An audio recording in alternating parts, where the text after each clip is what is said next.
Hey guys, what's up? Quick update on my baby. Some may know him as Baby, some may know him as Edine, some may know him as Edine the Third, some may know him as Tres, which means three in Spanish, some may know him as E3, and some may know him as Eddie. All those are acceptable. But I just wanted a quick update to tell you guys, I don't know where we left off, but we were waiting on blood work from the Failure to Thrive stay at the hospital, and the results came back. Well, first his poop came back. He had microscopic blood in his poop, and then they tested for calprotein or calprotectin or something, which his elevated levels were like super elevated. So they switched his formula to Elecare hypoallergenic one, and he's doing so much better. He's gaining very well. I think he's like 15 pounds now. I think that was on Thursday of last week. He was 15 pounds, I don't know how many ounces. But he's doing super well on that. I don't know if I told you or not, but he still aspirates. We just had our second swallow study, and they tried some baby puree because he's 6 months old, and he couldn't. So he's still on Elecare. When most babies are, we're introducing those little like snacks for the babies and baby food. We're still straight formula,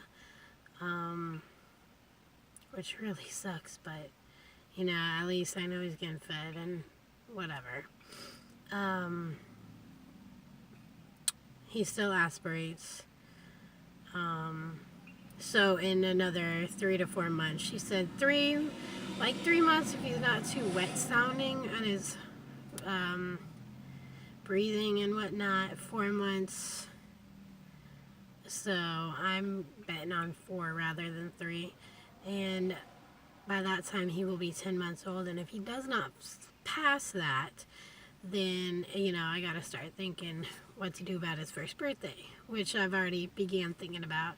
Just if it does so happen that he still aspirates. Onto the other tests that they did while he was in the hospital for Failure to Thrive. I guess one of them was from genetics, a chromosome test, and they found that he's missing a piece of chromosome, like on the top of chromosome 5.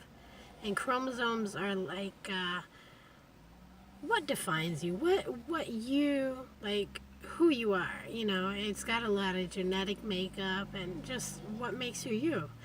I believe I just saw a commercial that says, oh, you can get tested and you'll find out more about yourself, 23 chromosomes or something like that.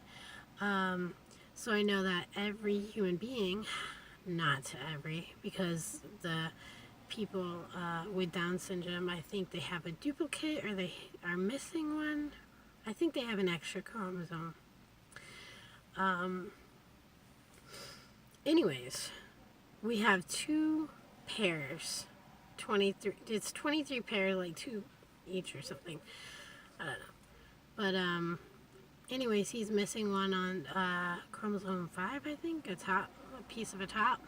So on Friday, the 24th of March, which is this Friday, we're going to find out. We're going to sit down and discuss it. In the beginning of the month I found out, and I was like, oh my gosh, it's so long. And yeah, it's been long, I've been wondering and freaking out and whatnot, but I'm getting not used to it, but this week is now here, and we're on Monday, and I know it's Friday, and I'm trying not to think of it. I know God has him, and God's already healing him, and his will be done. His will be done. But And I know I just need to pray that God's going to come into my heart and calm this storm, that it never really dissipates, it merely settles.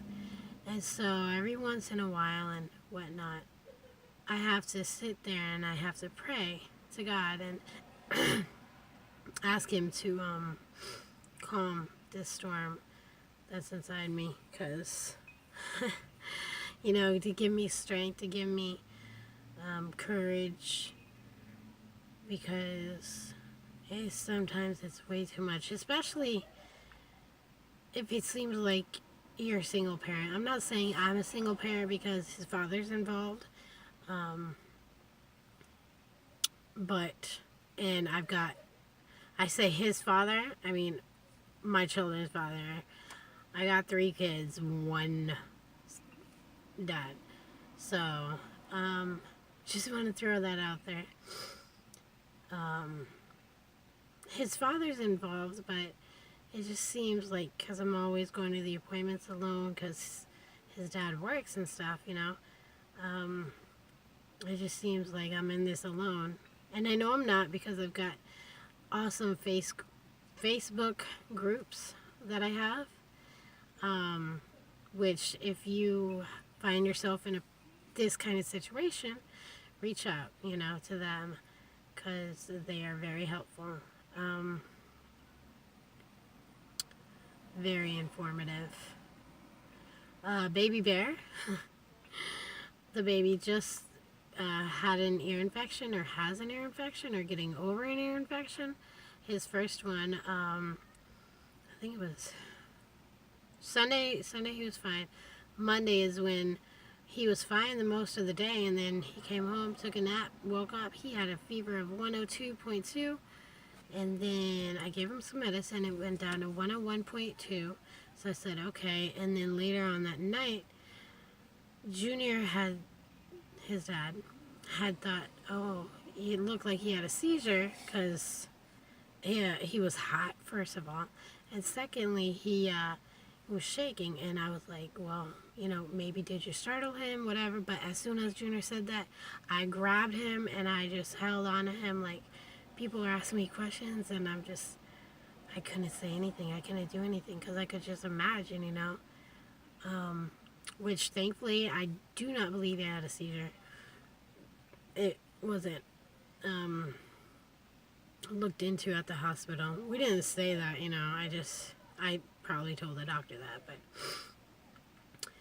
but when we did get to the hospital, his temperature was a 103.6, and it took a while for them to call us in the back, which was, and then they gave him some Tylenol, and it went down to 101.3, I believe. And then we found out he had an ear infection. So, just checking in with you guys. I'll probably update after, what day? Friday. I'll update it. But, yeah, until then, he's doing great. I'm doing good. And that's that.